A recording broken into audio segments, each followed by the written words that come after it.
everybody. I'm James A. I'm with Solutions Architect with Bit Movement. I'm here to present a talk called Narrowing the Native Gap. And before I get started, I've been to every Demuxed conference since the beginning. It's great to see this conference grow both in terms of scale, over 2 days, and in attendance. There's over 500 people here, and I think that's really awesome. And having been a video developer for over 13 years, having something here in the Bay Area, it's great to see something in our backyard that's for us, but also worthy enough for people to travel really long distances to. And I think that's really cool. Let's see here. Just a quick caveat. I'm presenting work done by my coworker, Corey Zachman.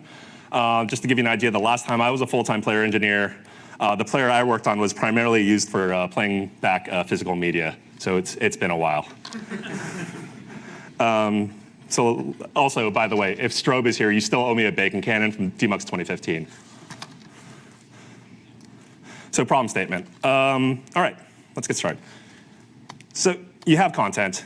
You want to stream this content to your mobile apps, and you've encoded the file to multiple bit rates and whatnot. And I'm not going to talk about this talk because there's other talks and there's other blog posts about that.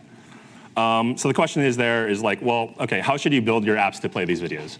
And I'm going to go through some strategies that are available here, and we'll do some performance metrics, and we'll do some pros and cons. So it's audience participation time. If video developers, if you could put your hands in the air. Just one. This is not a robbery. So yeah. So just to get a sense here, like how many of you support HTML5 on the desktop? Yeah, it's pretty much everybody, right? And like we did a survey of video developers, and we found that 87% of people support HTML5 on the desktop. It's by far the most popular of all the platforms that we surveyed. And to give you an idea of context, the platform that had the least support was WebOS, which actually makes me a little bit sad because 9 years ago, I totally had a Palm Pre, and I missed that phone. So since most of you have a website, you're using an HTML5 player on that, hopefully, and you're using its corresponding HTML5 environment to create your UI. Well, okay, it may make a lot of sense, if you're developing for Android and iOS, that you create an app with like a WebView component in it, which means that you're reusing your HTML5 player, and you're also using the same HTML5 UI. And a big plus there is that you have a unified look and feel across an iOS and your desktop environments. Pretty good, right? And that means you're reusing a lot of code, and that means you're quick to market. There's a lot of pluses around that, right? Another reason why this is great is because if you need to make any changes, all those changes can be done server side. You don't actually have to update the client. You're not dealing with any sort of app changes and submitting with the App Store and all that stuff. So on that note, audience participation time again. How many of you support HTML5 on Android, either through a WebView component in an app or through the mobile browser? OK, it's still a pretty good amount. And same thing with iOS. Yeah, cool. Yeah, we found that more, again, from our survey, we found that more than 50% of people are doing HTML5 on Android and iOS, either through an app or through a WebView component on the app, or through the mobile browsers, just letting them actually peruse. And I know people are doing the WebView version of this through the app because the gym I go to totally does this. And so there's some negatives, right? You have an app with a WebView component. Startup time is not great, and we'll go through some of the metrics towards the end of the talk. You're going to be burning through more CPU cycles, and unless it's like freezing cold outside and you need a hand warmer, generally this is a really bad thing because you're using up your battery life. But there's also a pretty big gap in terms of features. And I'm not going to go through all of them, but just a couple of them. Offline DRM is not going to be possible through, like, say, an HTML5 environment on your phone. This kind of requires the native side of things.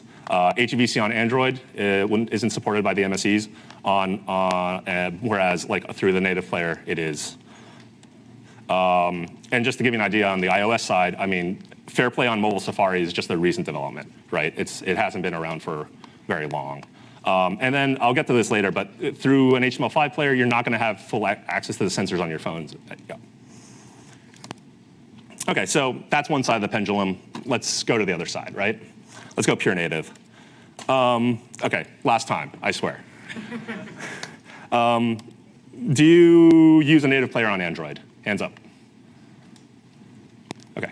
And then correspondingly, do you use a native player on iOS? OK. Yeah, it counts Apple TV. Sure.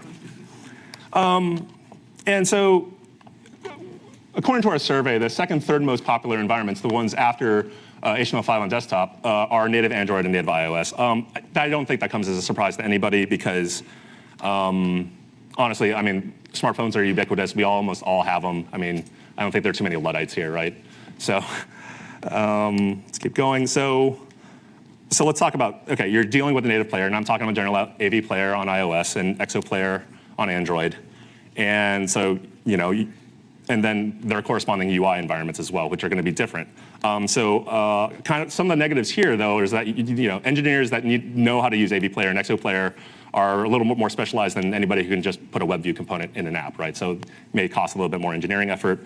The UI environments are going to be a little bit different. So obtaining a unified look and feel across your product lines is going to be a little more difficult because you're not reusing that code. But the pluses are, like, obviously it's going to be more performant and it's going to be more feature complete. So the issues with HEVC on Android, not an issue. Offline DRM is totally possible. But another cool thing is that you have access to sensors. And you'd be asking, James, why do you want access to these sensors? And the demo wouldn't work up here on this stage, but it would be good for you to stop by our booth because we have a user-aware adaptation demo where we can stream higher video bit rates when your eyes are actually looking at the camera on the phone.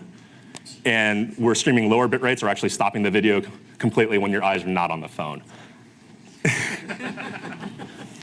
But I think, mobile phones are not desktops, right? They have cameras, they have sensors, they have accelerometers, all these things, right? Let's take advantage of what makes mobile phones unique and try to build experiences around that. And the people who can do that are in this room right now.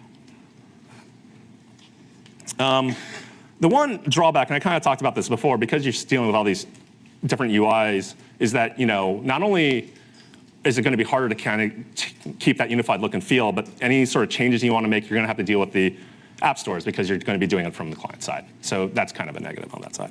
And so what we're proposing here is more of a hybrid situation here, where you want to use the native player for playback, and you want to use HTML5 for the UI overlay. So kind of like what we think of as the best of both worlds. And so that you kind of have a unified UI environment that you can work with, whereas still try to have the features of the native player. And so we ran some performance comparisons. And to give you an idea, our testbed was an iPad mini 4. And the stream we were using was a 4.8 megabit per second feed at 1080p. It was H.264. And before I get to it, we ran similar numbers over on an Android device, and we found similar numbers. And so if you look at the performance, you'll see that the CPU usage for the pure HTML5 environment is by far the highest over there. And at the lowest, you'll see that the native performance is the best. But if you look at the red line there, which is the hybrid approach, you'll notice that it's actually much closer to the native side than it is to the HTML5 side, which makes sense, right? Because video decoding is going to be the bulk of your CPUs when you're playing back video. And so really, the UI overhead is not too bad. And then let's talk about startup time, right? So again, HTML5 is going to have the worst startup environment or startup time. Native is going to be best, but again, in certain situations, the hybrid approach is not too far away from the native side of things.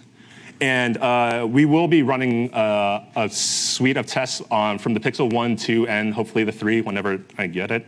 And we'll be keeping track of this in the future and see how far that gap is between HTML5 and native. So I should probably wrap up. So in conclusion, pure native approach, it's the most performant, it's the most engineering work, probably the costliest. HTML5, pure HTML5 solution is quick, cheap, but it also has the worst performance. If you're willing to accept some trade-offs, then unifying the UI through an HTML5 overlay and still using a native player, it may be worth it to you. If there are questions, I will be monitoring that Slack channel. I'm also around here the next 2 days, as is my colleague Corey. And also, we have a happy hour tonight at 301 Howard. Cross street is Beale. We're on the 18th floor. It's at 6:30 tonight. There will be booze, and I chose the beer. So.